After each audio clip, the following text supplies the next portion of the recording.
Hello, everyone, and welcome to Soft Stories.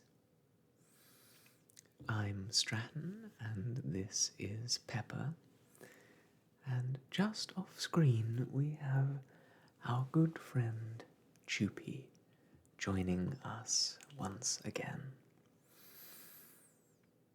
Now, if you are watching these videos in order, you might have expected to see the final part of George Eliot's Silas Marner in this space. Don't worry, we'll get to that soon enough.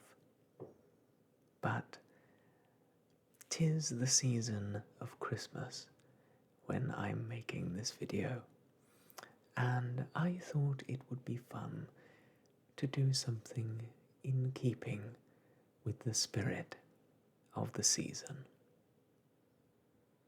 If you've followed my channel for some time, you might have seen that I uploaded a short paper by Charles Dickens on the subject of Christmas. I thought it would be fun to do something along that same vein, but by a different author. Those of you familiar with American literature of the 1800s are probably familiar with The Legend of Sleepy Hollow by Washington Irving. That story was published in a serial of Irving's which was entitled The Sketchbook and ran throughout 1819 and 1820.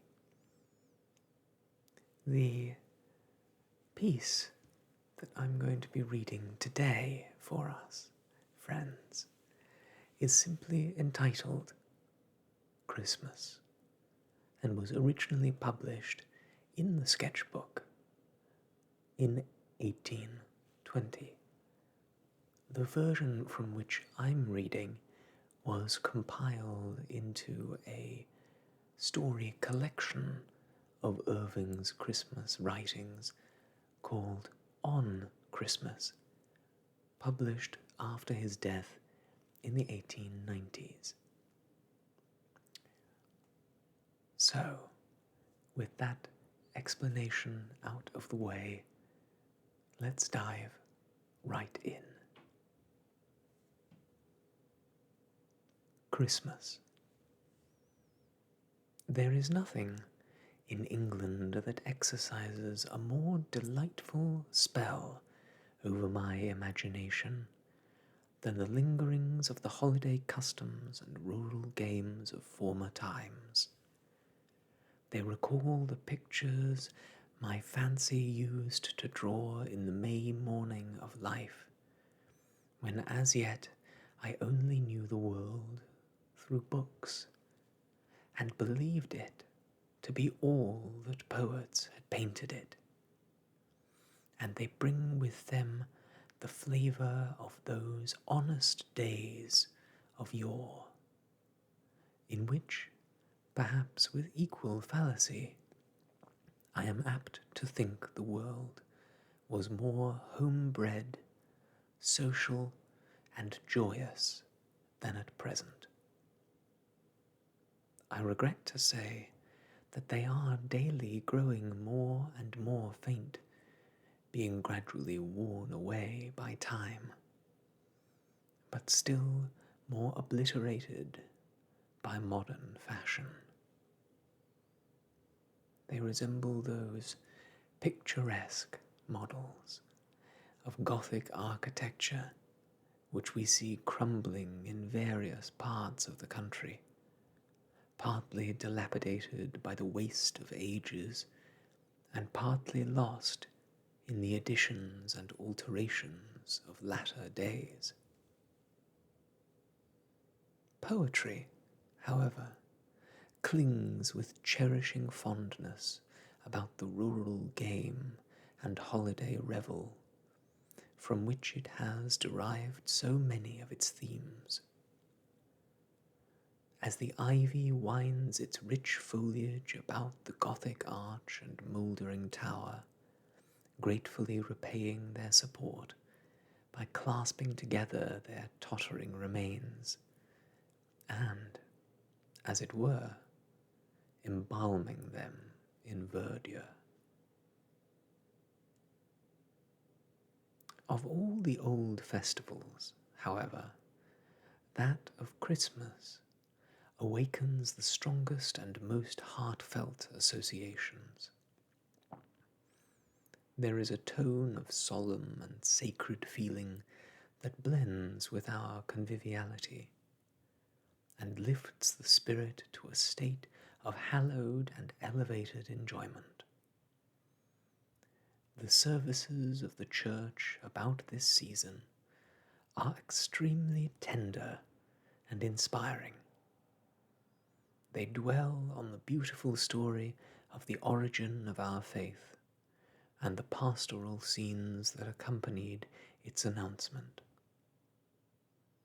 They gradually increase in fervour and pathos during the season of Advent, until they break forth in full jubilee on the morning that brought peace and goodwill to men. I do not know a grander effect of music on the moral feelings than to hear the full choir and the pealing organ performing a Christmas anthem in a cathedral, and filling every part of the vast pile with triumphant harmony.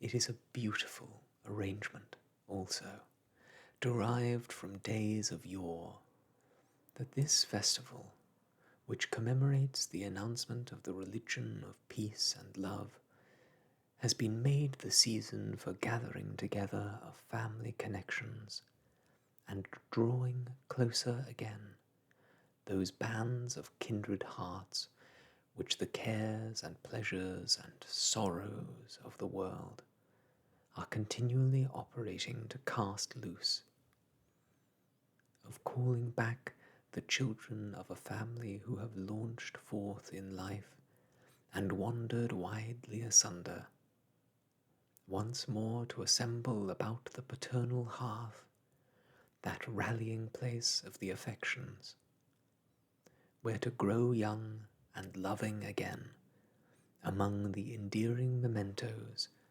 of childhood. There is something in the very season of the year that gives a charm to the festivity of Christmas. At other times we derive a great portion of our pleasures from the mere beauties of nature. Our feelings sally forth and dissipate themselves over the sunny landscape, and we live abroad and everywhere. The song of the bird, the murmur of the stream, the breathing fragrance of spring, the soft voluptuousness of summer, the golden pomp of autumn. Earth with its mantle of refreshing green, and heaven with its deep, delicious blue and its cloudy magnificence, all fill us with mute but exquisite delight, and we revel in the luxury of mere sensation. But in the depth of winter, when nature lies despoiled of its charm, and wrapped in her shroud of sheeted snow, we turn for our gratifications to mortal and moral sources. The dreariness and desolation of the landscape, the short, gloomy days and darksome nights, while they circumscribe our wanderings, shut in our feelings also from rambling abroad, and make us more keenly disposed for the pleasures of the social circle. Our thoughts are more concentrated, our friendly sympathies more aroused. We feel more sensibly the charm of each other's society, and are brought more closely together by dependence on each other for enjoyment. Heart calleth unto heart, and we draw our pleasures from the deep wells of living kindness, which lie in the quiet recesses of our bosoms, and which, when resorted to, furnish forth the pure element of domestic felicity. The pitchy gloom without makes the heart dilate on entering the room filled with the glow and warmth of the evening fire. The ruddy blaze diffuses an artificial summer and sunshine through the room, and lights up each countenance into a kindlier welcome.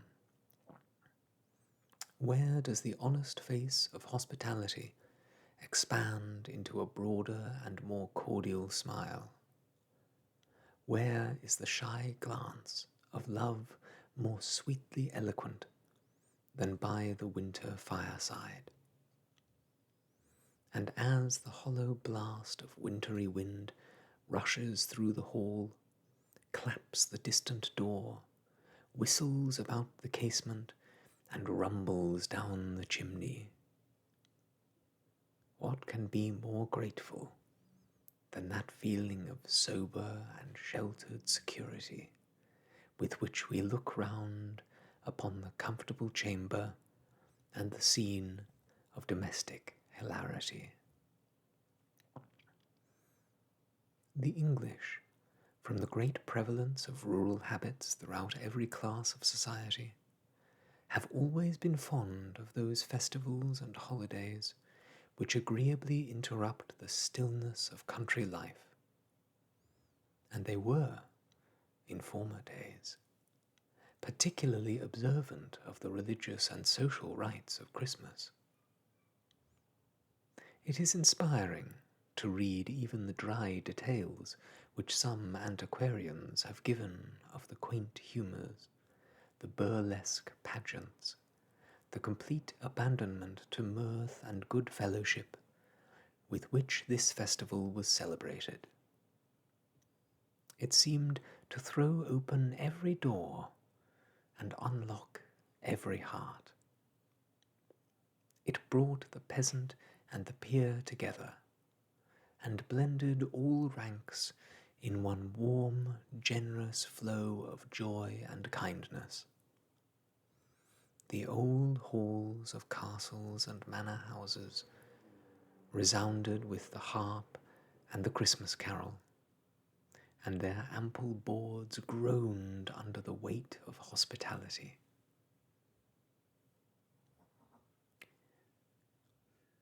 Even the poorest cottage welcomed the festive season with green decorations of bay and holly.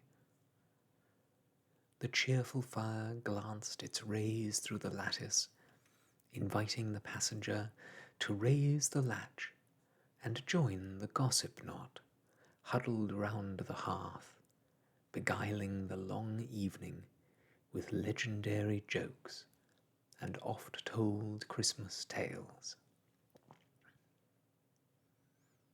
One of the least pleasing effects of modern refinement is the havoc it has made among the hearty old holiday customs. It has completely taken off the sharp touchings and spirited reliefs of these embellishments of life, and has worn down society into a more smooth and polished, but certainly a less characteristic surface. Many of the games and ceremonials of Christmas have entirely disappeared, and like the Sherris sack of old Falstaff, are become matters of speculation and dispute among commentators. They flourished in times full of spirit and lustihood, when men enjoyed life roughly, but heartily and vigorously. Times wild and picturesque, which have furnished poetry with its richest materials, and the drama with its most attractive variety of characters and manners.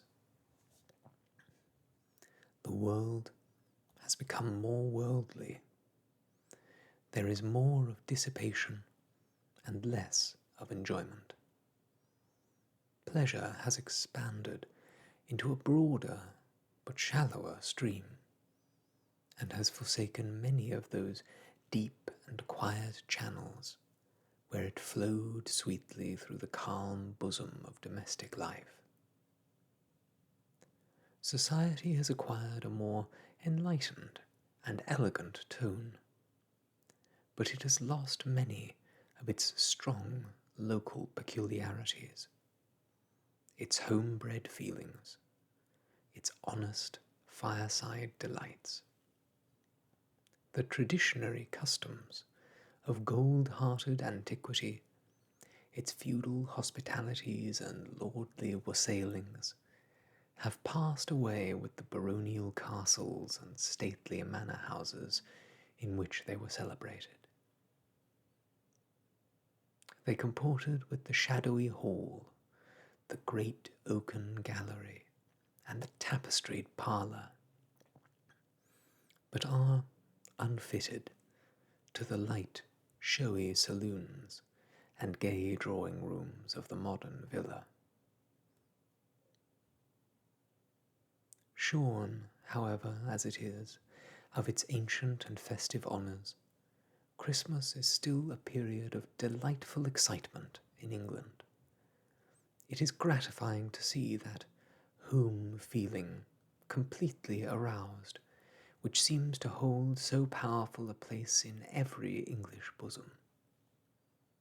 The preparations making on every side for the social board that is again to unite friends and kindred, the presence of good cheer passing and repassing, those tokens of regard and quickeners of kind feelings, the evergreens distributed about houses and churches, emblems of peace and gladness.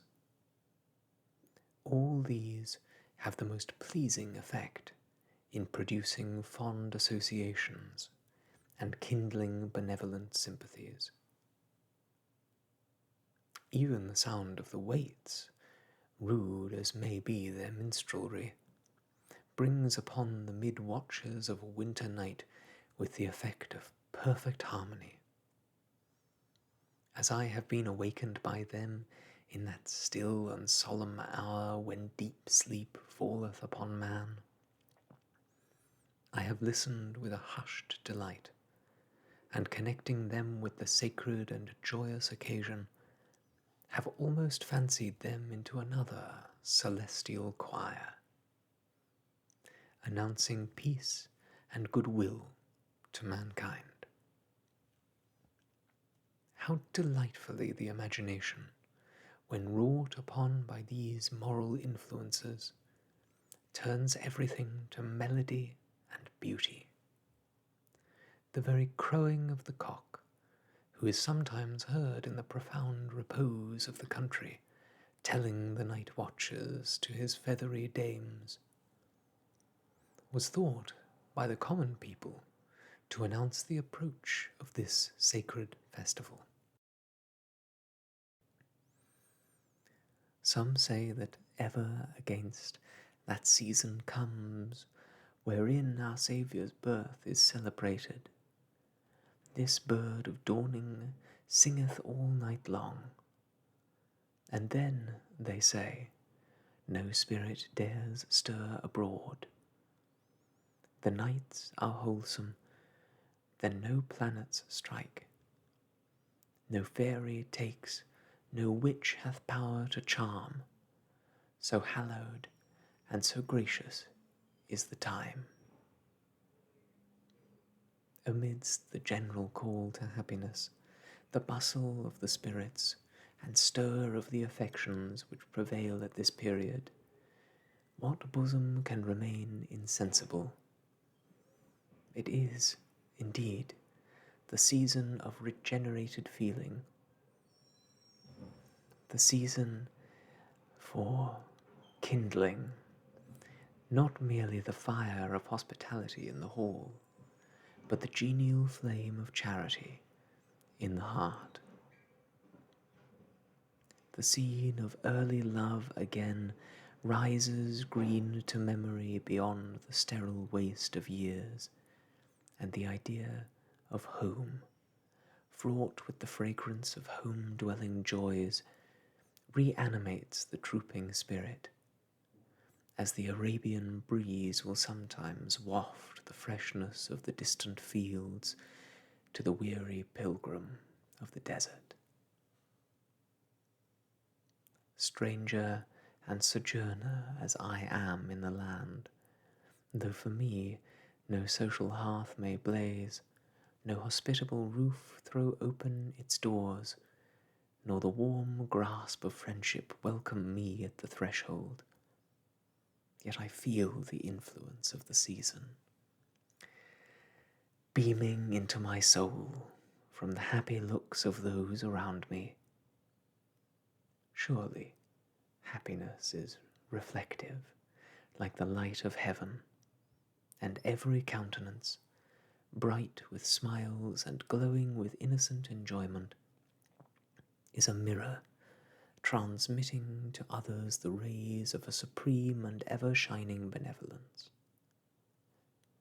He who can turn churlishly away from contemplating the felicity of his fellow beings and sit down darkling and repining in his loneliness when all around is joyful, may have his moments of strong excitement and selfish gratification, but he wants the genial and social sympathies which constitute the charm of a merry Christmas.